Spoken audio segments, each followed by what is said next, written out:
दहावीचे सगळे विद्यार्थी ज्यांनी आता दहावीची एक्झाम दिली आहे आणि त्यांच्या पालकांना माझा नमस्कार. मी सारंग उपगणलावर, डायरेक्टर आयकॅड.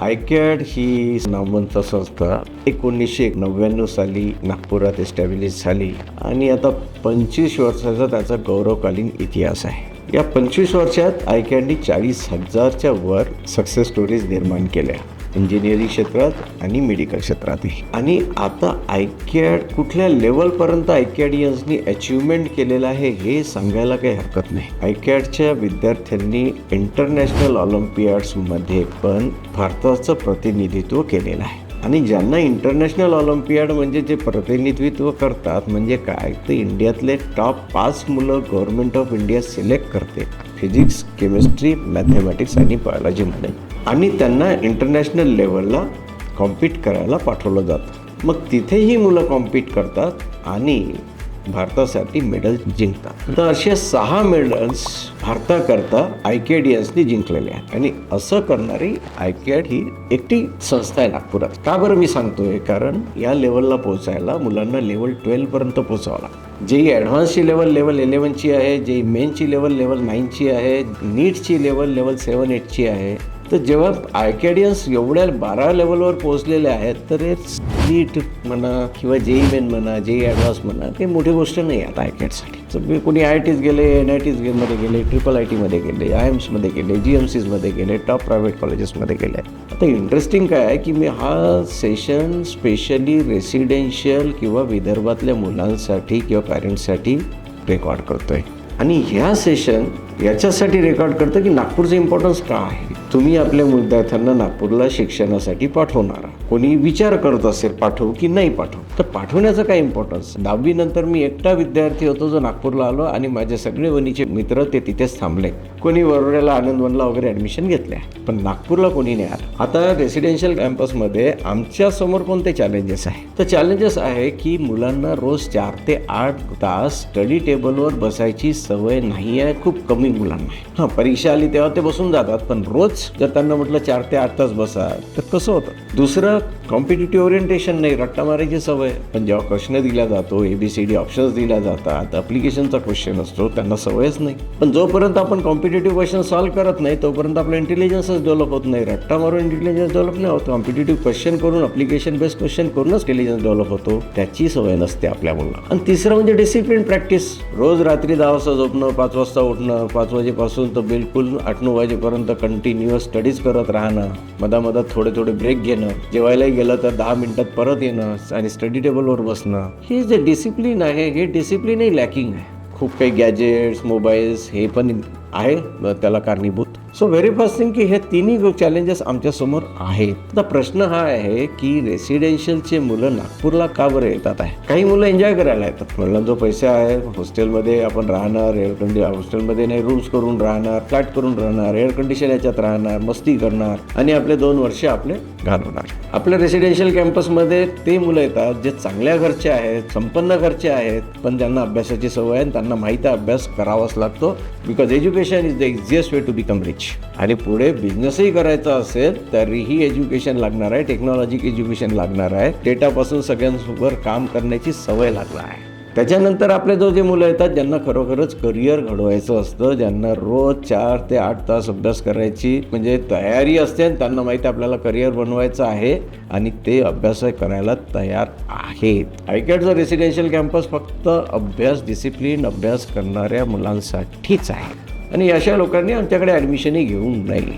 ज्यांना करिअर बिल्ड करायचं आहे, ज्यांना पूर्ण 2 वर्ष आणि पुढचे 6 वर्ष हार्डवर्क करायची तयारी आहे, ज्यांनी वर्किंग हॅबिट डेव्हलप करायच्या आहेत, ज्यांना आपलं इंटेलिजन्स लेवल वाढवायची आहे जी स्कूल लेवलला 2 वर असते आणि आयकॅडमध्ये आल्यावर ती लेवल 11-12पर्यंत जाऊ शकते आणि लेवल 4-5चा मुलगाही इंटेलिजंट मानला जातो. तर ज्यांना आपली इंटेलिजंट लेवल वाढवायची आहे, ज्यांना स्वतःचं अर्निंग पोटेन्शियल वाढवायचं, अर्निंग पोटेन्शियल वाढणार केव्हा, तुम्ही इंटेलिजन्स वाढवा, तुमचं वर्किंग हॅबिट वाढवा, तुमचं अर्निंग पोटेन्शियल वाढतं. आणि ज्यांना लीग ऑफ सक्सेसफुल स्टुडंट्सला जेवढे 40,000 सक्सेस स्टोरीज आहे, शेवटच्या बॅचचा विद्यार्थी पण तुम्हाला TCS, Accenture, कॉग्निझनमध्ये दिसेल, त्यांना तुम्हाला जॉईन करायचं आहे तर त्यांनी आयकॅडच्या रेसिडेन्शियल कॅम्पसमध्ये यावं. दुसरी गोष्ट, डेव्हलपमेंट ग्रॅज्युअल असते. पहिले 2 तास अभ्यास करायची सवय घालतो मुलगा, मग 3 तासावर जातो, मग 4 तासावर जातो, मग 10-10 तासावरही जातो. पण जो 5-6 तासही रोज बरोबर काम करतोय आणि सिरियसली काम करतोय तो सक्सेसफुल होणारच आहे. तिसरं बेसिक्स म्हणजे कॉम्पिटिटिव्ह ओरिएंटेशन, जे MCQ टाईपचे क्वेश्चन्स, अप्लिकेशन बेस्ड क्वेश्चन. म्हणजे एक चॅप्टर आम्ही जेव्हा अभ्यास करायचा तर 6 जेव्हा क्वेश्चनचा रट्टा मारला, 6 प्रश्न सॉल्व्ह केले तर आमचा चॅप्टर संपला. आणि रोज डिसिप्लिन वर्किंग हॅबिट डेव्हलप करणं हे बेसिक आहे. आता हे बेसिक जर होत नसेल मग तुम्ही इथे काही नागपुरात एवढं मोठे इन्व्हेस्टमेंट करून काही अर्थ नाही आहे. कल्चर कसं व्हावं, त्या इन्स्टिट्यूशनचं कल्चर असं आहे की मुलांना फक्त खुश ठेवा 2 वर्ष. कदाचित आयकॅडमध्ये ते कल्चर नाही आहे, कारण आम्हाला अकॅडमिक्समध्ये आहे, डिसिप्लिन आहे, रोज काम करून घ्यायचं आहे. आणि अशी मुलं आमच्याकडे येतात, सकाळपासून संध्याकाळपर्यंत कामाला लागलेले असतात. आणि काही डिफॉल्टर मुलं आले तर मग त्यांना हळूहळू त्यांना काढून टाकण्यात येतं. तर कल्चर इन्स्टिट्यूशनचं कसं आहे की तुम्हाला हॅप्पी ठेवायचं आहे, की तुम्हाला डिसिप्लिन आणि रिझल्ट ओरिएंटेड ठेवायचं आहे. आणि आयकॅडचं कल्चर डिसिप्लिन आणि रिझल्ट ओरिएंटेड. आयकॅड रेसिडेन्शियल कॅम्पसमधनं IITमध्ये मुलं गेले इंजिनिअरिंगचे, IIITमध्ये गेले, NITमध्ये गेले, टॉप गव्हर्नमेंट इंजिनिअरिंग कॉलेजेसमध्ये गेले, टॉप प्रायव्हेट कॉलेजेसमध्ये गेले. आणि सगळीकडनं गेले, भंडारा, गोंदिया, यवतमाळ, वर्धा, चंद्रपूर, गडचिरोली, ब्रह्मपुरी, तुमसर, सगळीकडचे विद्यार्थी तुम्हाला चांगल्या ठिकाणी गेलेले दिसतील. अमरावती, अकोला, बुलढाणा. मेडिकलमध्ये एम्समध्ये मुलं गेलेले आहेत आपल्या रेसिडेन्शियल कॅम्पसचे, गव्हर्नमेंट मेडिकल कॉलेजेसमध्ये गेलेले आहेत, टॉप प्रायव्हेट कॉलेजेसमध्ये गेलेले आहेत, चांगल्या बायोलॉजिकल सायन्सेसच्या इन्स्टिट्यूशनमध्ये गेलेले आहेत. फिजिओथेरपी म्हणजे जिथे ॲडमिशनला कठीण आहे सगळीकडे पोहोचलेले आहेत. का बरं रेसिडेन्शियल करावं? ॲटमॉस्फिअर म्हणजे मी नागपूरला गेलो आणि मी एका रूम घेतली आणि मग तिथे कुठेतरी मी डब्बा लावला किंवा फ्लॅट घेतला आणि मग माझ्याजवळ मोबाईलही आहे, मी कुठेही फिरू शकतो नागपुरात. एन्व्हायरमेंट कुठे पण अभ्यासच, डिस्ट्रॅक्शन आहे. कुठेतरी एक कॅम्पस असं पाहिजे जिथे कंट्रोल आहे, जिथे एन्व्हायरमेंट आहे, सकाळपासून संध्याकाळपासून मुलगा नुसता अभ्यास करतोय.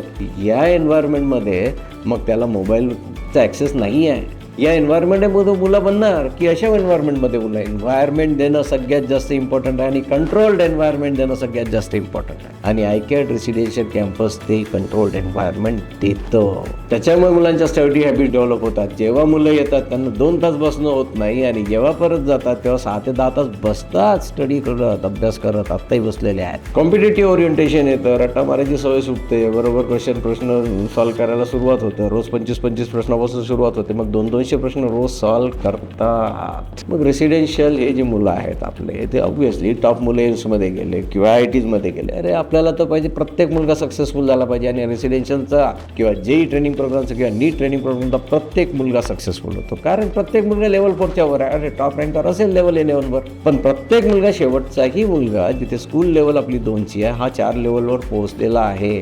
याला मिनिमम सगळ्यात खालच्या विद्यार्थ्यालाही कमीत कमी 3 ते 4 अभ्यास करायची सवय लागलेली आहे. असे सगळे मुलं सक्सेसफुल होतात. त्याच्यामुळे लोक सगळेजण याच्यासाठी नाही पाठवत की तो IITलाच गेला पाहिजे, तो एम्सलाच गेला पाहिजे. बाबा या एन्व्हायरमेंटमध्ये राहायला, रोज अभ्यासाची सवय लागली, इंटेलिजन्स डेव्हलप झाला तर तो सक्सेसफुल होणारच. आणि प्रत्येकाला कुठे ना कुठे जॉब लागणार किंवा बिझनेसमध्ये यायला तर त्यांची इंटेलिजन्स वेगळी राहील. कदाचित ते बाबांना सांगतील की असं नाही, आता असं करावं लागतं, आता अशा टेक्नॉलॉजी झालेल्या आहेत आणि आता आपल्याला असं डॅशबोर्डिंग करावं लागणार आहे, डेटा असं कलेक्ट करावं लागणार आहे, एन नंबर ऑफ थिंग्स. तर बिझनेसमॅन वडीलही ते म्हणतील बाबा यार बच्चा आ गया उसने तो बिझनेस कहाँ से कहाँ पहुंचा दिया. आणि त्यात जर पोतच पोरगा जर शिकला नाही यार इसको ही सिखाना पड रहा है. So education is must for everybody.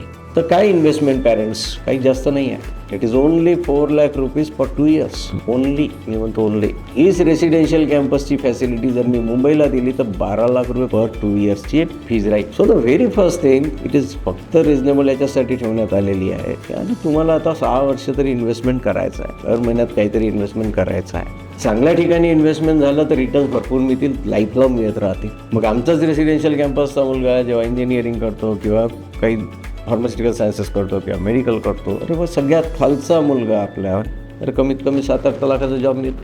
आणि तो जर आता वाढत गेला आणि त्यांनी मग एकदा त्यांनी सुरू केलं तर मग तो कुठल्या लेवलला पोहोचून जाईल. नाहीतर असे तरी मला 60-70% त्यांना जॉबच नाही आहे.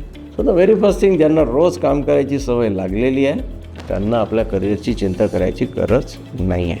फॅकल्टी कोण पाहतोय कोणती आपली फॅकल्टी कोणत्या लेवलवर आहे. आयकॅटची प्रत्येक फॅकल्टी रेसिडेन्शियल कॅम्पसची फॅकल्टी लेवल 11वर आहे. आपला मुलगा जेव्हा तो जातो तो लेवल 2वर आहे. आता त्या लेवलला लेवल 11पर्यंत न्यायची तयारी ही फॅकल्टीची असते. मुलाची किती तयारी नाही माहीत. मग कुठला मुलगा लेवल 4वर पोहोचतो, कुठला लेवल 6वर पोहोचतो आणि एखादा मुलगा लेवल 19वर पोहोचतो. पण फॅकल्टी आम्हाला लेवल 11चीच ठेवावं लागतं. कुठलाही डाऊट आला तर पटकन त्याचा डाऊट सॉल्व्ह झाला पाहिजे आणि अप्रोच आला पाहिजे.